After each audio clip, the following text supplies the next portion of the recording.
El Evangelio de Mateo. Las corrientes postcharlantes y la individualidad de Zoroastro.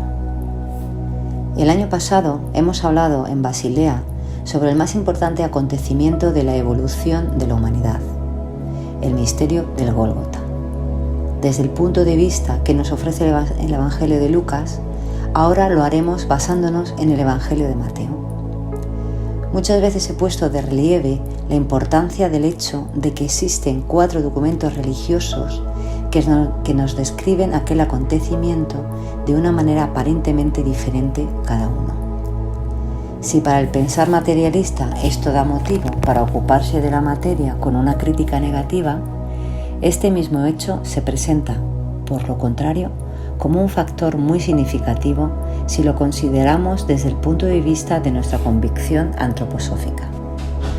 Nadie debería tratar de caracterizar un ser o hecho alguno, mirándolo desde solo un punto de vista. A menudo me he servido de la siguiente comparación. No se puede pretender que la fotografía de un árbol, tomada solo desde un lado, represente su verdadero aspecto. En cambio, si se le sacaran fotografías de 4 lados distintos, por diferentes que salgan, podríamos formarnos una imagen concreta de ese árbol. Si esto es así con respecto a un objeto exterior, con más razón es de suponer que no es posible comprender un acontecimiento que para el hombre encierra la plenitud y lo esencial de la existencia, si se lo describe desde un solo lado. No se trata, pues, de relatos contradictorios que se nos presentan en los 4 evangelios.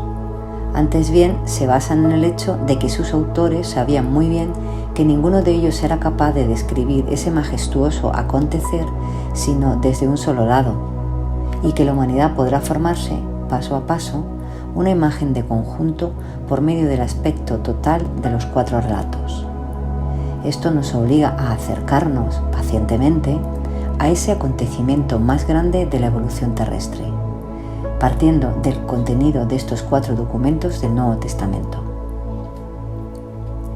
Antes de dar una característica formal de los 4 relatos, quiero aclarar que al comienzo de este ciclo de conferencias no voy a referirme, tal como se suele hacer, al origen histórico de los evangelios, o bien del Evangelio de Mateo. Será más conveniente hacerlo al final, ya que es más fácil comprender la historia de cualquier cosa una vez estudiado y captada ella misma. Así, por ejemplo, no será útil ocuparse de la historia de la aritmética sin saber nada de ella. Y algo parecido se podría decir de cualquier otra materia. La consideración histórica se da al final, de acuerdo con la exigencia natural de la búsqueda del conocimiento.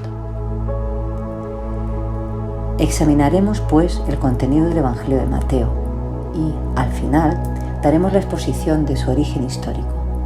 Considerándolos exteriormente, se notará cierta diferencia en cuanto a la manera de hablar de los distintos evangelios. Al contemplar el Evangelio de Juan, resulta que, en todas sus partes, en que tratamos de penetrar en la grandiosidad de su contenido, sentimos vagamente su magnitud espiritual, de modo que dicho Evangelio nos revela lo más supremo a que la sabiduría humana puede elevarse y que, paso a paso, puede ser accesible al conocimiento humano. En cierto modo, el hombre se halla abajo y eleva la mirada hacia la cumbre de la existencia del universo, diciéndose: por más pequeño que tú te sientas como ser humano, el Evangelio de Juan te da una idea de que algo que tiene afinidad con tu propio ser se sumerge en tu alma y te hace sentir lo eterno cósmico. La grandiosidad espiritual de los seres cósmicos que tiene afinidad con nosotros mismos se apodera de nuestra alma cuando hablamos del Evangelio de Juan. Al contemplar el Evangelio de Lucas, en cambio, sentimos la intimidad, lo anímico mismo, la intensidad de todo cuanto las fuerzas del amor son capaces de hacer y lo que las fuerzas del sacrificio, si obran en nosotros, pueden realizar. Si el Evangelio de Juan nos describe la magnitud espiritual de Cristo Jesús, el Evangelio de Lucas nos revela la infinita capacidad de ese sacrificio de santidad y nos da una idea de lo que la evolución del mundo y de la humanidad ha ganado por semejante sacrificio de amor, que como fuerza, entre otras, obra y teje en el mundo. Así que es principalmente el sentimiento lo que nos compenetra al contemplar el Evangelio de Lucas. Y por otro lado, el elemento del conocimiento con sus fundamentos y su última finalidad, lo que se nos presenta en el Evangelio de Juan. Este habla más bien a nuestro conocimiento, aquel, en cambio, en nuestro corazón. Quien solo oye las palabras cuando hablamos de uno u otro evangelio, no lo oye todo. En cada uno de ellos, la manera de hablar es distinta, y por eso será también distinta cuando ahora hablemos sobre el Evangelio de Mateo. En las conferencias sobre el Evangelio de Lucas, hemos visto que todo el amor humano que jamás existió en la evolución de la humanidad fluyó en la entidad que, como Cristo Jesús, vivió al principio de nuestra era. El contenido del Evangelio de Mateo, tomado en su aspecto exterior, se presenta como un documento más universal que los otros tres. Si el Evangelio de Juan nos hace ver la magnitud y la sabiduría del Cristo Jesús, el de Lucas la potencia del amor. Veremos que en el Evangelio de Marcos se nos presenta ante todo lo que como fuerza, como potencias creadoras, o sea, como majestuosidad compenetra todo el espacio del universo. Si llegamos a comprenderlo, habrá algo imponente en el actuar de la intensa fuerza del universo, como si la fuerza se nos acercara estrepitosamente desde todos los lados del espacio. En el Evangelio de Lucas hay algo que penetra calurosamente en nuestra alma. El de Juan nos da esperanza para el alma, estremecimiento ante el poder y la majestuosidad de las fuerzas del universo nos invaden ante la contemplación del Evangelio de Marcos. El Evangelio de Mateo abarca esos tres elementos, la esperanza y la amplia perspectiva que nos confiere el conocimiento, el elemento del sentir y del amor, y la majestuosidad del universo. Empero, en cierto modo, los contiene en forma tan atenuada que todos estos elementos se nos presentan humanamente más afines que los otros tres evangelios. Quiere decir que, en cierto sentido, podemos colocarnos no debajo, sino al lado de ellos. Resulta, pues, que el Evangelio de Mateo es, en su género, el documento más humano de todos. Nos describe al Cristo Jesús como el hombre más afín a nosotros en todo su ser y en todos sus actos. Además, en cierto sentido, este Evangelio es como un comentario con respecto a los otros tres. Lo que en estos a veces es demasiado grande como para abarcarlo con la vista, en el de Mateo lo comprendemos claramente, porque lo dice todo en escala de reducida. De esta manera, hace caer luz sobre los otros tres evangelios. Consideremos lo que sigue básicamente desde el punto de vista estilístico, con el fin de exponer cómo del Cristo Jesús fluye a la humanidad y en el mundo el amor y el sacrificio en su máximo grado. El Evangelio de Lucas se refiere a una corriente evolutiva que se remonta a los tiempos más antiguos del devenir terrestre, o sea, al origen primitivo de la humanidad.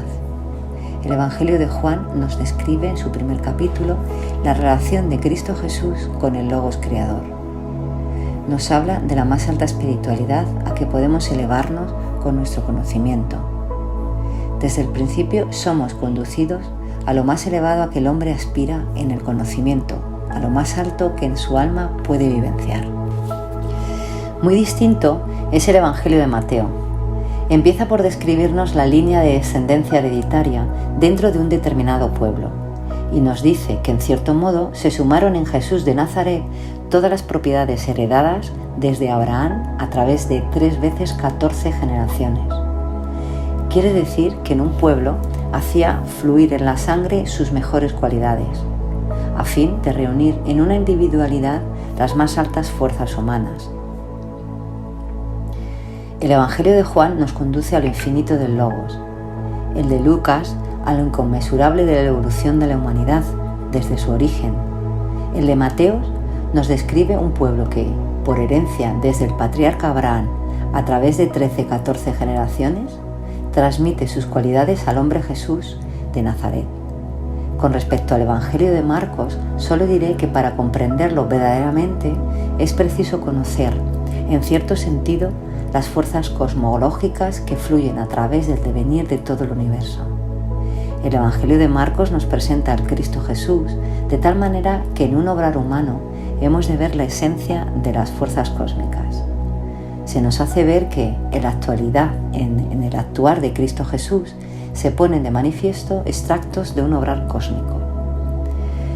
El hombre Dios Cristo Jesús sobre la tierra como un extracto de las fuerzas del Sol, con todas sus inmensidades, o sea, el obrar de fuerzas estelares a través de las fuerzas humanas. Esto es lo que Marcos nos escribe.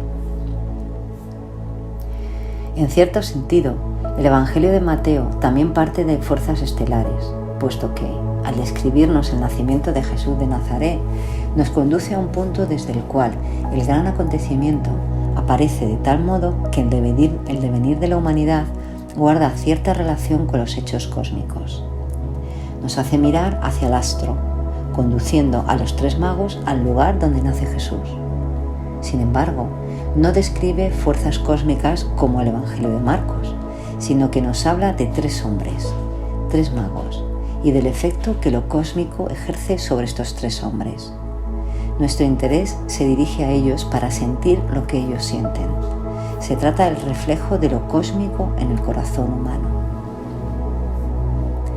He dicho, y vuelvo a señalar, que lo expuesto debe tomarse en sentido estilístico, pues por su carácter fundamental los evangelios describen desde distintos puntos de vista.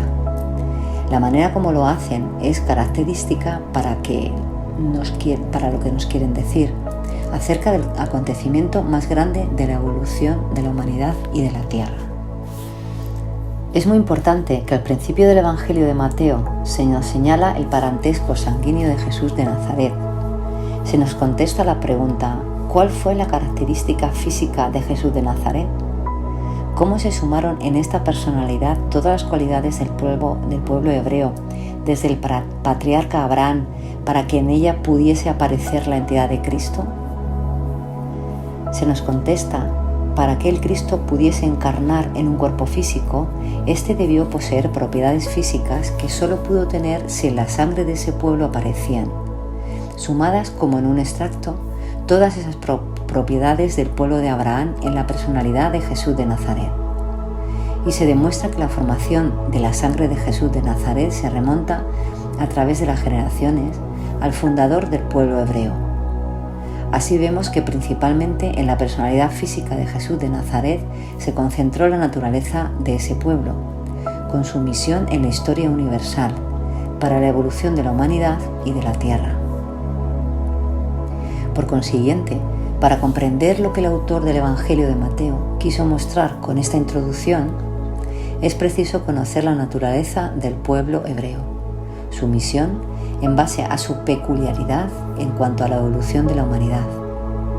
La historia materialista apenas toma en cuenta lo que esto significa. Describe abstractamente los hechos exteriores, con el resultado de que un pueblo simplemente aparece al lado del otro sin que se aperciba el hecho fundamental de que dentro de la evolución cada pueblo tiene su misión específica. Cada pueblo tiene que contribuir con su parte bien determinada al patrimonio total que la humanidad debe donar a la tierra. Hasta los pormenores de las condiciones físicas, cada pueblo posee las propiedades que le capacitan verdaderamente para contribuir su parte al conjunto de la humanidad. Dicho de otro modo, los hombres que pertenecen a un pueblo poseen tal naturaleza de sus cuerpos físico, etéreo y astral que estos en su conjunto forman el instrumento adecuado para llevar a cabo lo que cada pueblo ha de contribuir a la humanidad toda. Preguntémonos entonces, ¿cuál fue la parte que el pueblo hebreo tuvo que proveer y cómo se formó la esencia que encontró su expresión en el cuerpo de Jesús de Nazaret?